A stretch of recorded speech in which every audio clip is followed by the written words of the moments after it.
Hello student, स्वागत है आपका हमारे इस वीडियो में। तो चलिए, इसके पहले क्लास 12 का बायोलॉजी एक चैप्टर का पूरा ऑब्जेक्टिव कर लिए थे, 2 चैप्टर का पूरा ऑब्जेक्टिव कर लिए थे। आज स्टार्ट करेंगे तीसरा चैप्टर का ऑब्जेक्टिव। तो इस वीडियो को थोड़ा आप लोग ज़्यादा से ज़्यादा शेयर कर दीजिए। चलिए, देर न करते हुए इस वीडियो को स्टार्ट करते हैं। क्वेश्चन नंबर 1 क्या कह रहा है, देखते हैं। देखिए, कह रहा है कि नर युग्मक एवं मादा युग्मक के संयोजन से बनता है। नर युग्मक तथा मादा युग्मक के संयोजन से बनता है। यहाँ पे दिखाई दे रहा होगा आप लोगों को क्वेश्चन।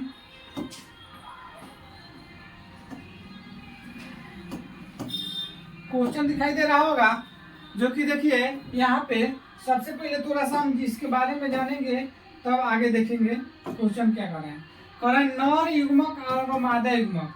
तो आप लोगों को पता ना होना चाहिए कि नर युग्मक प्लस मादा युग्मक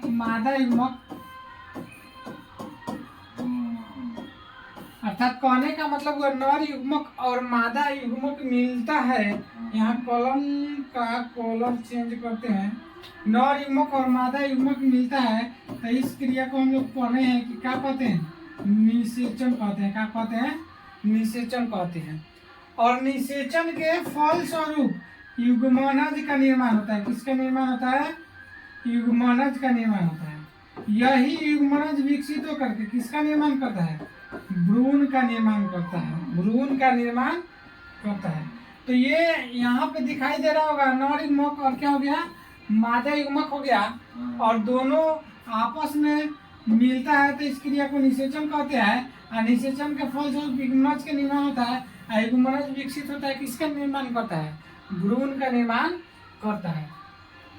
नर युग्मक के रूप में पता होना चाहिए क्या रहता है, शुक्राणु होता है। और मादा युग्मक के रूप में पता होना चाहिए क्या होता है, अंडाणु होता है। क्या होता है? अंडाणु होता है। इस चीज को उम्मीद है कि आप लोग समझ पाए होंगे। चलिए, तो ऑप्शन देख लेते हैं। नर युग्मक और मादा युग्मक के संयोजन से बनता है। कह रहा है युग्मनज, कह रहा है वीर्य, कह रहा है अंडाणु, कह रहा है शुक्राणु। तो इसका सही आंसर आप लोगों को मालूम हो गया होगा। यहीं पे क्या बना है, युग्मनज। अर्थात इसका आंसर क्या हो जाएगा, ऑप्शन नंबर ए इसका आंसर हो जाएगा, सही आंसर। उम्मीद है कि इस चीज को आप लोग समझ पाए होंगे।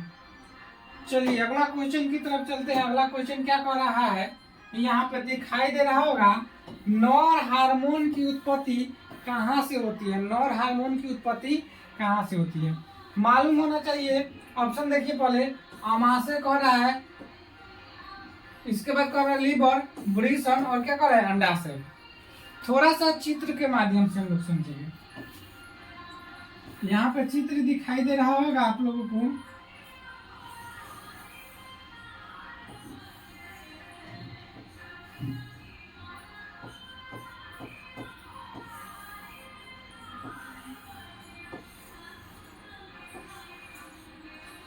नर जनन तंत्र का चित्र हो गया। इसको हम लोग पता होना चाहिए, इसको क्या बोलते हैं, वृषण बोलते हैं। क्या बोलते हैं? वृषण बोलते हैं। अब यहाँ पे ये हो गया। अगला भाग होता है शिश्न होता है। इसको बोलते हैं मूत्र मार्ग। इसको बोलते हैं मूत्राशय।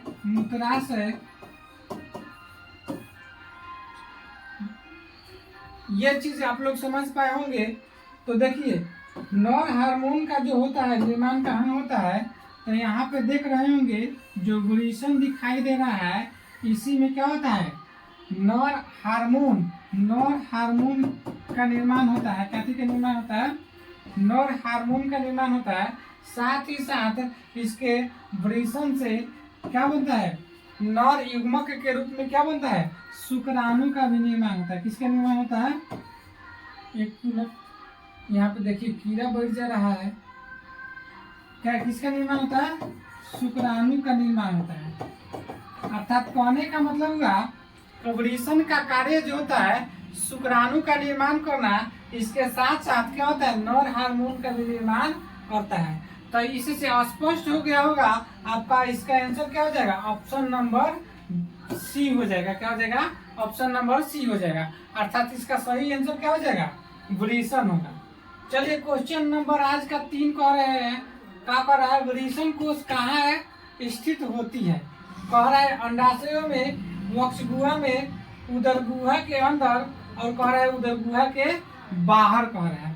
तो आप लोगों को मालूम होना चाहिए, थोड़ा सा हम प्रीवियस क्वेश्चन, पिछली का क्वेश्चन देख लेते हैं। तो यहाँ से एक इस तरह से रचना होता है, यहाँ से एक इस तरह से रचना होता है, इसको बोला जाता है क्या थी, वृषण कोश कहा जाता है। क्या कहा जाता है, वृषण कोश कहा जाता है। आप पता होना चाहिए कि वृषण कोश में कौन चीज रहता है, वृषण स्थित होता है। क्या होता है, वृषण, इसी में वृषण रहता है। क्या होता है, वृषण रहता है। अर्थात कहने का मतलब हुआ पुरुष के दोनों जंघाओं के बीच एक थैली नुमा संरचना होती है, ओकरे के क्या कहते हैं, वृषण कोश। थोड़ा सा हाँ यहाँ पे देख रहे हैं, वृषण कोश क्या कहते हैं, बोले हैं कि पुरुष के दोनों जंघाओं के बीच एक लटकी हुई थैली नुमा संरचना होती है, ओकरे के वृषण कोश कहते हैं। यही कह रहा है कि वृषण कोश कहाँ स्थित होता है। तो इस रूप से परिभाषा के तौर पर आप लोगों को स्पष्ट रूप से पता हो जाना चाहिए कि इसका आंसर कौन होगा।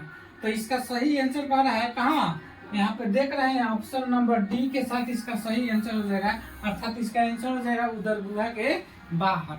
आप लोगों को पता होना चाहिए, अभी बताएं, दोनों जांघों के बीच में बाहर एक थैली नुमा संरचना के रूप में होता है। तो क्या हो जाता है, इसका ऑप्शन नंबर डी हो जाएगा। वृषण कोश कहाँ स्थित होता है, ऑप्शन नंबर डी, यानी उदर गुहा के बाहर। चलिए अगला क्वेश्चन कह रहा है, शुक्र जनन की क्रिया कितने अवस्थाओं में पूरी होती है। शुक्र जनन की क्रिया कितने अवस्थाओं में पूरी होती है। अर्थात शुक्र जनन क्या होता है, तो शुक्राणु बनने की क्रिया क्या कहलाता है, मैंने शुक्र जनन कहलाता है। अर्थात कहने का मतलब कहाँ बनेगा, शुक्राणु कहाँ बनता है, वृषण में बनता है, नर के वृषण में बनता है। अभी थोड़ा देर पहले बताया है हार्मोन का भी स्राव होता है, कहाँ से, वृषण में ही होता है। तो यही पूछ रहा है कि यहाँ से मान लीजिए शुक्राणु का निर्माण होगा, तो यही क्वेश्चन कर रहा है कि मैंने अवस्था कितने अवस्था में। ऑप्शन सुनिए, 1, 2, 3 और क्या कह रहा है, 4 कह रहा है। अर्थात ये जो शुक्राणु की अवस्था 3 अवस्था में इसका निर्माण की प्रक्रिया होती है। कई अवस्था में होती है, 3 अवस्था में। अर्थात ऑप्शन नंबर इसका क्या हो जाएगा, सी सही आंसर हो जाएगा। उम्मीद है कि इस वीडियो को आप लोग अच्छा तरीके से समझ पा रहे होंगे। चलिए अगला क्वेश्चन नंबर 4 क्या कह रहा है, क्वेश्चन नंबर क्या कह रहा है 4, यही कह रहा है स्तनी में जनन स्तरों की संख्या कितनी होती है। स्तनी में जनन स्तरों की संख्या कितनी होती है। ऑप्शन सुनिए, 1, 2, 3 और क्या कह रहा है, 4 कह रहा है। तो इसका सही आंसर आप लोगों को मालूम होना चाहिए, ऑप्शन नंबर सी हो जाएगा। क्या हो जाएगा, ऑप्शन नंबर सी हो जाएगा। यानी कई स्तरों की संख्या के स्तर का मतलब, कहने का मतलब स्तनी में जनन स्तरों की संख्या कितनी होती है, तो कहिएगा 3 होती है। अर्थात इसका आंसर क्या हो जाएगा, ऑप्शन नंबर सी हो जाएगा। चलिए 5वां क्वेश्चन चलते हैं, 5वां, एक मिनट, हाँ 5वां हो गया। हाँ 6ठा क्वेश्चन की तरफ चलते हैं। सटोली कोशिका में पाया जाता है, सटोली कोशिका पाया जाता है, तो कहाँ पाया जाता है वही पूछ रहा है। अंडाशयों में, वृषण में, अधिवृषण में और क्या कर है, गर्भाशय में। तो मालूम होना चाहिए इसका सही आंसर ऑप्शन नंबर क्या हो जाएगा, बी हो जाएगा। ऑप्शन नंबर बी हो जाएगा। अर्थात कहाँ बनता है, सटोली कोशिका कहाँ पाया जाता है, वृषण में पाया जाता है। कहाँ पाया जाता है, वृषण में। चलिए अगला क्वेश्चन कह रहा है, द्वितीयक शुक्राणु कोशिकाओं में क्रोमोसोम की संख्या होती है। द्वितीयक क्या कर रहा है, शुक्राणु कोशिकाओं में क्रोमोसोम की संख्या होती है। देखिए कह रहा है 23, 46, 47 और क्या कर रहा है 48। इसका सही आंसर हो जाएगा ऑप्शन नंबर ए आंसर हो जाएगा। क्या हो जाएगा, इसका सही आंसर क्या हो जाएगा, ऑप्शन नंबर ए हो जाएगा। 7 का। आप लोग आंसर दीजिएगा तो इस तरह हमारे आंसर बताने से पहले जैसे इस तरह 7 लिख के और 7 का ए आंसर मारिएगा, और ऐसे आप लोग सब पहले आंसर आप दीजिएगा। अगर आंसर जानते होंगे तो हमारे बताने से पहले ही आप आंसर कमेंट में दीजिएगा, ठीक है। चलिए 8वां क्वेश्चन आज का क्या कह रहा है कि मैथुन क्रिया के द्वारा पुरुष द्वारा स्खलित शुक्राणुओं की संख्या होती है। अर्थात कहने का मतलब वो एक बार मैथुन होगा तो शुक्राणु कितना बार स्खलित यानी उत्सर्जन शरीर से बाहर निकलता है वही पूछ रहा है। तो कह रहा है 1 करोड़, 5 से 10 करोड़, 20 से 10 से 20 करोड़, और कह रहा है 20 से 30 करोड़। देखिए फिर से सुनिए ऑप्शन 1 करोड़, 5 से 10 करोड़, 10 से 20 करोड़ और 20 से 30 करोड़। आपको पता होना चाहिए इसका राइट आंसर जो है ऑप्शन नंबर डी हो जाएगा, अर्थात 20 से 30 करोड़ लगभग शुक्राणु एक बार में निकलता है, ठीक है। चलिए 9 नंबर क्वेश्चन क्या कर रहा है, स्त्री में क्रोमोसोम का स्वरूप होता है। मालूम होना चाहिए ये क्वेश्चन लॉलीपॉप, बहुत इजी क्वेश्चन। बताइए आप लोग कमेंट करके बताइए इसका आंसर क्या होगा। पहले आप लोग बताइए तब हम बता देंगे, ठीक है। चलिए देखिए कह रहा है एक्स वाई और क्या कर रहा है वाई। इसका सही आंसर जो हो जाएगा, स्त्री में पूछा है तो क्या हो जाएगा एक्स, अर्थात क्या हो जाएगा इसका ऑप्शन नंबर बी आंसर हो जाएगा। क्या हो जाएगा ऑप्शन नंबर बी। चलिए अगला क्वेश्चन कह रहा है 10 नंबर, पुरुष में क्रोमोसोम का स्वरूप कैसा होता है। सेम वही आ गया लेकिन केवल पुरुष का पूछ रहा है। कह रहा है एक्स वाई और वाई। तो मालूम होना चाहिए इसका सही आंसर सी हो जाएगा, ऑप्शन नंबर सी, अर्थात पुरुष में क्रोमोसोम का स्वरूप कैसा होता है एक्स और वाई होता है। उम्मीद है कि इस चीज को आप समझ पा रहे होंगे। आज का क्वेश्चन 15 क्वेश्चन करवाएंगे। देखिए कह रहा है शुक्राणु के मध्य भाग में पाया जाता है, शुक्राणु के मध्य में भाग में पाया जाता है एक्सोनिन, माइटोकॉन्ड्रिया, केंद्रक, सेंट्रियोल। आप लोगों को पता होना चाहिए कि शुक्राणु के मध्य में कौन सी पाया जाता है, माइटोकॉन्ड्रिया होता है, अर्थात इसका ऑप्शन नंबर बी आंसर हो जाएगा। एक और यहाँ से क्वेश्चन पूछ सकता है शुक्राणु का संरचना की कुछ आप लोगों को मालूम होना चाहिए।